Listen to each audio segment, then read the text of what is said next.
నమస్తే అండి. నేను doctor Pidikiti Balakrishna, neuro physician, Vijayakrishna hospital, Kothapeta, Guntur. Insomnia నిద్ర సమయం తగ్గితే అది మెదడు మీద ఎలాంటి ప్రభావం చూపుతుందనేది ఈ వీడియోలో చూద్దాం. చాలా మంది ఇన్సోమ్నియా ప్రాబ్లంతో బాధపడతా ఉంటారు. సో దీనివల్ల వచ్చే ఇబ్బందులు ఏంటంటే, ఒకటి ల్యాక్ ఆఫ్ కాన్సంట్రేషన్. అంటే చదువుకునే పిల్లలు ఈ నిద్ర తగ్గటం వల్ల వాళ్ళ వర్క్ మీద కానీ వాళ్ళ స్టడీస్ మీద కానీ కాన్సన్ట్రేట్ చేయలేకపోవడం. రెండోది మూడ్ స్వింగ్స్, అంటే చికాకు పట్టడం, ఈ మూడ్ స్వింగ్స్ అన్నీ వస్తూ ఉంటాయి. థర్డ్ది యాంగ్జైటీ న్యూరోసిస్, అంటే దడదడగా టెన్షన్గా ఉండటం, చిన్న చిన్న విషయాలకి పాల్పిటేషన్స్ రావటం, ఇలాంటివి ఉంటా ఉంటాయి. అండ్ అదర్ డిప్రెషన్, ఇలాంటి సైకలాజికల్ ఇష్యూస్ కూడా వస్తూ ఉంటాయి. ఇంకా ఈ నిద్రలేమి వల్ల ఒకటి షార్ట్ టర్మ్ మెమరీ తగ్గిపోవడం, లేదంటే ఇలా ప్రాబ్లం క్రానిక్ ఇన్సామ్నియా ఉన్న పీపుల్ అల్జీమర్స్ వచ్చే ఛాన్స్ కూడా ఉండొచ్చు.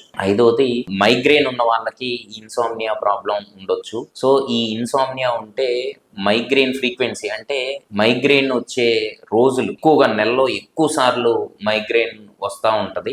అండ్ ఈ ఇన్సామ్నియా ఉన్న వాళ్ళలో ఎక్కువ మంది, ఒక 5% మంది పార్కిన్సన్ డిసీజ్ వచ్చే అవకాశం కూడా ఉంది. సో దీనికి రివర్సిబుల్ కాజెస్ ఏంటంటే, కొంతమంది మెడికేషన్స్, అంటే కొంతమంది హార్ట్ ఫెయిల్యూర్ కానీ, లేదంటే ఏదన్నా బీపీ ఉన్న పేషెంట్స్ కానీ వాడే టాబ్లెట్స్, ఎస్పెషల్లీ బీటా బ్లాకర్స్, అంటే ప్రొపనలాల్, మెటప్రొలాల్, కార్బిడ్లాల్ అనే టాబ్లెట్స్ ఎక్కువ ఇన్సామ్నియా కాజ్ చేస్తూ ఉంటాయి. రెండోది డయూరిటిక్స్, అంటే కొంతమంది హార్ట్ పేషెంట్ వాళ్ళు, కాళ్ళ వాపులు ఉన్న వాళ్ళు కానీ యూరిన్ నడవడానికి ఈ డయూరిటిక్స్ వాడటం వల్ల అది ఎక్కువ నైట్ టైం యూరిన్కి లేచి అలా కూడా ఇన్సామ్నియా వచ్చే అవకాశం ఉంటాం. సో ఈ ఇన్సామ్నియాని ఎలా తగ్గించుకోవచ్చు?